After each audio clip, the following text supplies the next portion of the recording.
देखिए, उमर खालिद ने इस पूरे दौरान में कभी मायूसी की बात नहीं की। ऐसा क्या किया आपके बेटे ने कि सरकार को आतंकवाद जैसी गंभीर धारा यूएपीए लगानी पड़ गई? कपिल मिश्रा और रावल, ये जो लोग थे, इन पे एक आंच नहीं आई, इनके खिलाफ कोई कार्रवाई नहीं हुई, इनकी एफआईआर में भी नहीं की गई इनके खिलाफ में। कभी आपने अपने बेटे को रोकने की कोशिश नहीं की? ये कौम मरी नहीं है, जिंदा है। इस वक्त तो ज़रूरत है इस बात की है कि उमर और जैसे लोग या उमर के जितने साथी ऐसे कई लोग मैदान में आए। हेलो एंड वेलकम, मैं हूं सदफ खान और आप देख रहे हैं अनरिपोर्टेड लाइव्स। जेएनयू के पूर्व छात्र नेता और स्टूडेंट एक्टिविस्ट उमर खालिद, जो कि दिल्ली दंगे 2020 के केस में जेल में हैं और लगातार उनकी जो ज़मानत याचिकाएं हैं वो खारिज होती रही हैं। इसी मुद्दे पे आज हम उमर खालिद के फादर से बात करने के लिए पहुंचे हैं। डॉक्टर SQR इलियास उनका नाम है। उमर खालिद से बात होती है जेल में होते हुए? उमर खालिद से हर हफ्ते हमारी वीडियो का मीटिंग होती है, 10 मिनट की। हमारी फैमिली के लोग बात करते हैं और हर रोज़ वो टेलीफोन पर 1 मिनट के लिए बात करते हैं, या हर एक दिन बाद। किस तरह की बातें करते हैं? क्या बताते हैं कि क्या हालात हैं, बाहर आना है मुझे, या किस तरह की बातें करते हैं? देखिए, उमर खालिद ने इस पूरे दौरान में कभी मायूसी की बात नहीं की, कभी नहीं। बल्कि अभी मैंने बताया आपको, जिस दिन बेल के ऊपर फैसला आया उस दिन उसने ख़ास तौर से, उस दिन उसका वक्त नहीं था, ख़ास तौर से उस दिन अपनी मदर को फ़ोन कर कहा, आप परेशान मत होइए, मुझे कोई परेशानी नहीं है। मैं यही किस्म का फ़ैसला एक्सपेक्ट कर रहा था। तो मैं ये कह रहा हूँ कि उमर से जो बात होती है तो सिर्फ यही पूछते हैं हम लोग, भाई कैसे हो, सेहत अच्छी है, खाने पीना ठीक हो रहा है, वगैरह वगैरह। किताबें मंगाते हैं, हम किताबें भेजते हैं पढ़ने के लिए उनको। हमें कभी एहसास नहीं हो रहा है कि वो अंदर हिम्मत हार गया है, थक गया है, परेशान है, मायूस है, ऐसी कभी नहीं हुआ। बल्कि उसने उल्टा अपने बहनों को भी, अपनी वालदा को भी हमेशा तसल्ली दी कि आप फिक्र मत कीजिए, मुझे कोई परेशानी नहीं है। ऐसा क्या किया आपके बेटे ने कि सरकार को आतंकवाद जैसी गंभीर धारा यूएपीए लगानी पड़ गई? उमर खालिद पर जो धाराएं लगाई गई है, अगर आप देखेंगे तो वो एक तो दिल्ली दंगों से जुड़ा है, जबकि उमर खालिद जिस ज़माने में दंगे हुए उस वक्त दिल्ली में भी नहीं थे। और उसके साथ साथ फिर उसने दिल्ली दंगों के अलावा उन्होंने उन पर 28 सेक्शंस लगाए हैं, 28 धाराएं लगाई हैं, जिसमें यूएपीए भी है, आर्म्स एक्ट भी है, 153A भी है, 153B भी है, सेडिशन भी है, और पता नहीं क्या क्या है। ये धाराएं लगाने का एक ही मकसद है सरकार का, कि जाहिर है कि जो चार्जशीट है उमर के ख़िलाफ़ में उसमें कोई दम नहीं है, जो विटनेसेस पेश किए गए हैं वो सेल्फ कॉन्ट्रडिक्टरी है। तो अब ज़ाहिर है किसी आदमी को अगर लंबे वक्त तक आपको जेल में रोकना है तो क्या तरीका इख्तियार किया जाए? तो तरीका यही इख्तियार किया जाता है कि ऐसी धाराएं लगा दी जाए जिसमें आसानी से बेल न मिल सके। ज़मानत याचिका को खारिज करने की कोई बहुत बड़ी बुनियाद नहीं है। सिर्फ ये कहा गया कि जो कुछ प्रोसिक्यूशन ने जो चीज़ें पेश की है उससे ऐसा लगता है कि केस में जान है। उमर खालिद का कसूर इसके अलावा कुछ नहीं है कि उसने यहाँ पर ऐसे जितने मुद्दे हैं, जो समाज के जो दबे पिसे लोग हैं, या आपके दलित हैं, मुसलमान हैं, आदिवासी हैं, पिछले कई साल से जेएनयू के ज़माने से ही वो इन इश्यूज़ पे काम करता रहा है। या कश्मीर के लोग जिनके साथ में जुल्म होता रहा इतने बरसों से, उनकी जब भी उसने आवाज़ उठाने की कोशिश की तो उसे एक तरह से एक्सट्रीमिस्ट घोषित किया गया। आप जानती हैं कि जब 2016 में जेएनयू में एक छोटा सा प्रोग्राम हुआ था, बहुत छोटा प्रोग्राम था, लेकिन उस प्रोग्राम को जिस तरह से यहाँ के मीडिया ने, नेशनल मीडिया ने टेलीवाइज किया, जिस तरह दिखाया, जिस तरह उसको ये दिखाने की कोशिश की कि वो एक बहुत ही आतंकवादी है और उसने पाकिस्तान का टूर किया है और बाहर के मुल्कों में गया है, जबकि उसके पास पासपोर्ट तक नहीं है। उमर खालिद का बचपन कैसा था? वो कैसे बच्चे थे? देखिए, उमर खालिद जो है ना, बचपन में बहुत ही जो हमारे उर्दू ज़बान का एक लफ्ज़ है, साले नौजवान था। बहुत यानी प्योर जिसे कहना चाहिए, कि बहुत सारी चीज़ों में झूठ नहीं बोलना है, धोखा नहीं देना है, गलत काम नहीं करना है, लोगों से अच्छे से बिहेव करना है। किसी गरीब के कोई दबे पिसे, यानी गरीब लोग जो हैं, सब बहुत सारे ऐसे लोग आते थे, तो उमर घर पे आके यानी अपनी वालदा से कहता, भाई कुछ पैसे दीजिए, ऐसा आदमी है, उसको देना है, ये है वो है। तो ये उसका वो था।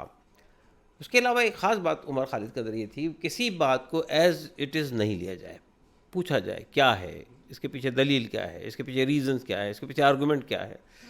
तो ये क्वेश्चन करने की जो सलाहियत है ना, उसको उस ज़माने से थी। जेएनयू में भी जाके उसने कोशिश ये की है कि ऐसे, यानी ज़ाहिर है कि उसका जो थीसिस था जिसमें उसने पीएचडी किया है वो भी झारखंड के आदिवासियों पर है। तो इसकी कोशिश की गई कि ऐसे लोग जो जिनकी जिनकी जिनकी कोई बात मानी नहीं जाती, जिनको पूछा नहीं जाता, जिन पर जुल्म ढाया जाता है, ऐसे लोगों पर काम करूँ मैं। और जब ये अभी रिसेंटली जब उमर को दोबारा गिरफ्तार किया गया तो तकरीबन वर्ल्ड के 200 प्रोमिनेंट लोगों ने, जिसमें नोम चॉम्स्की भी शामिल है, उन लोगों ने हुकूमत को ख़त लिखा कि इनको वो रिहा किया जाए। खुद यहाँ पे आप देखिए, यानी आप क्रॉस सेक्शन को मगर देखिए कैसे तरह के लोग हैं। गौरी लंकेश जिनका कत्ल हुआ, वहाँ से शुरू कीजिए आप तो सौरा भास्कर तक, उमर के चाहने वालों में। कभी घर पे बात होती होंगी अपने करियर को लेके, किस तरह से कंसंट्रेट थे, फ्यूचर में क्या करना चाहते थे, इस तरह की बातें तो घर में होती रही होंगी। देखिए, उमर के लिए हम ये चाह रहे थे कि उनके एकेडमिक कैरियर का जिस तरह का था वो बाहर की किसी यूनिवर्सिटी वगैरह में जाकर इसको पढ़ाई आगे करें। तो वो तैयार नहीं हुए। उनको दूसरी यूनिवर्सिटियों से, बाहर की यूनिवर्सिटी से ऑफ़र भी था। वो ये कहकर तैयार नहीं हुए कि भाई मैं अपने देश के अंदर काम करना चाहता हूँ। यहाँ जिस तरह के हालात हैं, जिस तरह के ऐसे बहुत सारे सेक्शन ऑफ सोसाइटी के हैं जिनकी कोई आवाज़ नहीं है, जिनकी कोई आवाज़ बनने को तैयार नहीं है, हम उनकी आवाज़ बनने की कोशिश करेंगे। तो एक तो पहलू ये था कि वो कभी, देखिए, कैरियर, पर्सनल लाइफ के अंदर कुछ आगे बढ़ना, कुछ हमको कुछ मिलना चाहिए, मटेरियलिस्टिक वो होना चाहिए, इस कोई चीज़ नहीं थी उमर खालिद के अंदर। यानी मतलब ये कि कभी वो आप देखिए, जब दौरान एक्टिविज़म में भी जब वो यहाँ आते थे और जब उन्होंने पीएचडी सबमिट कर दी उसके बाद भी, जहाँ कहीं गए, ज़मीन पे सोना है ज़मीन पे सो गए, जो खाना मिल गया खा लिया, नहीं मिला तो नहीं खाया। इस कभी कोई ख्वाहिश नहीं कि मुझे अच्छा चाहिए पहनने के लिए, अच्छा चाहिए खाने के लिए, अच्छा चाहिए रहने के लिए, ऐसा कोई ख्वाहिश नहीं कभी रही है। एक ऐसा बंदा जो मतलब ये चाह रहा हो कि मैं अपने देश में रह के अपने देश के लिए काम करूं, और उसी देश में उस बंदे के ऊपर यूएपीए लग जाता है, जिसको एंटी टेररिस्ट लॉ भी कहते हैं। जिस तेज़ी के साथ में हमारा देश जो है ना, एक लोकतंत्र से फासीवाद की तरफ में, एक डेमोक्रेसी से फाशिज्म की तरफ बढ़ रहा है, इस वक्त तो ज़रूरत इस बात की है कि उमर और जैसे लोग या उमर के जितने साथी ऐसे कई लोग मैदान में आएँ, तब जाके हम शायद इस देश को उस तरफ जाने से रोक सकेंगे।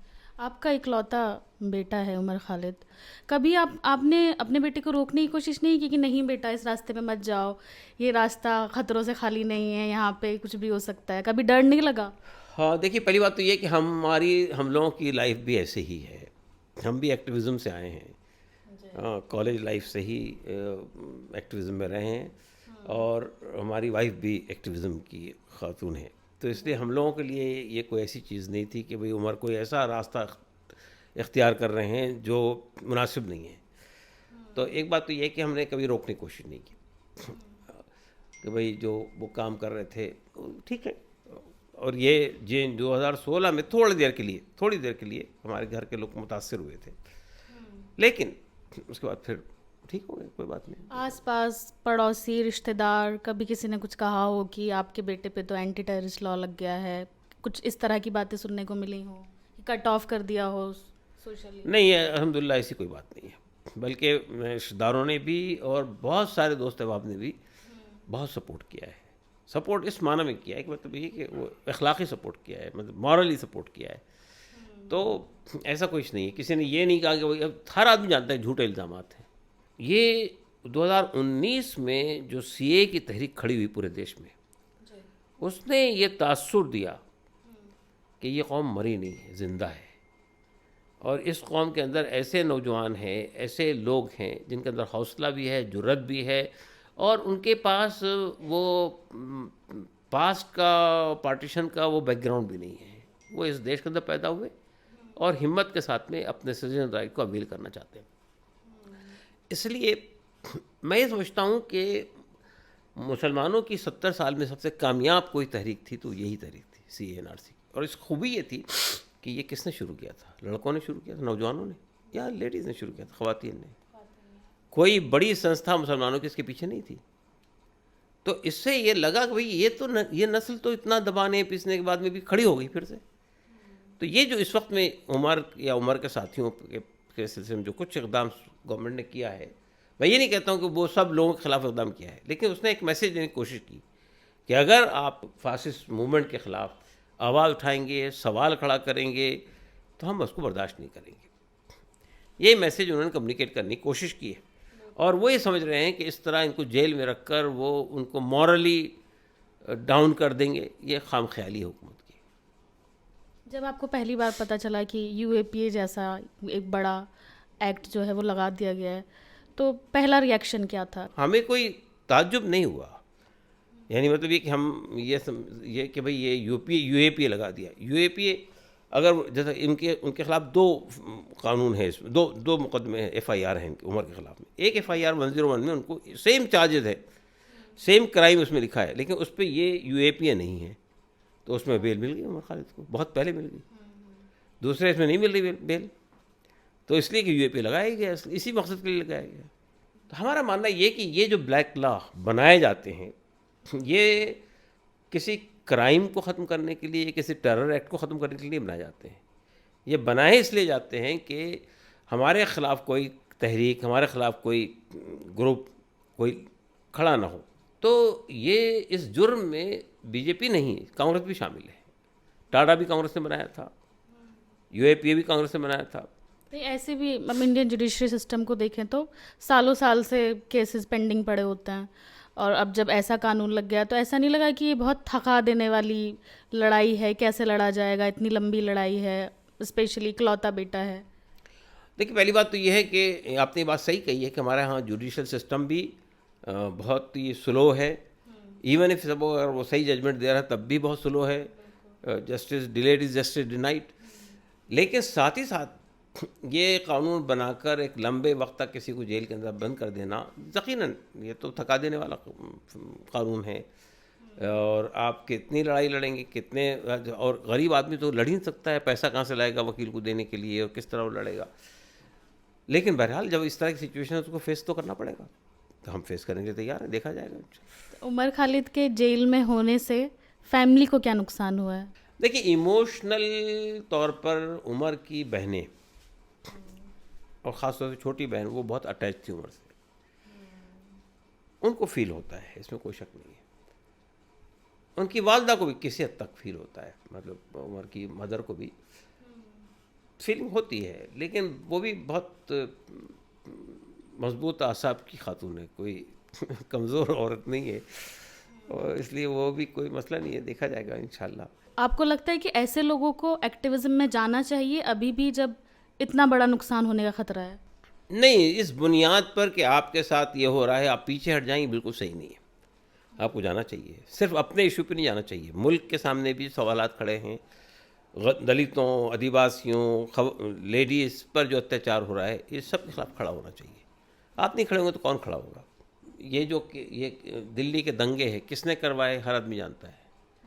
कपिल मिश्रा और रावल, ये जो लोग थे, इन पे एक आंच नहीं आई, इनके खिलाफ कोई कार्रवाई नहीं हुई, इनकी एफआईआर में भी नहीं की गई इनके खिलाफ में, जबकि यही लोग थे जिन्होंने भड़काऊ भाषण दिए थे और उसको मोड़ा था टर्न। लेकिन जो लोग सीए एनआरसी की मूवमेंट चला रहे थे, वो सब लोगों को इसमें उठा के डाल दिया कि ये सब लोगों ने करवाया। और यानी आप सोचिए कि ये कहा जा रहा है, उमर के सिलसिले में जो यानी बुनियाद बनाई गई, वो ये कहा गया कि भाई, जब हमारे वकील ने कहा कि उमर तो उस वक्त यहाँ भी इन था दंगों में, तो कहा गया कि भाई 9/11 का वाक़या हुआ था, तो जिन लोगों ने ऑर्गेनाइज़ किया वो कब थोड़ी गए थे 9/11 करवाने के लिए, वो तो बैठे थे मलेशिया में, वो तो बैठे थे अफगानिस्तान में, वहाँ से करवाया उन्होंने। फिर उमर खालिद ने एक तकरीर की थी हमारे एक प्रोग्राम में अमरावती में। वहाँ तकरीर में उन्होंने कहा जब ट्रम्प आएंगे तो हम बताएंगे कि हिंदुस्तान के हालात कैसे हैं।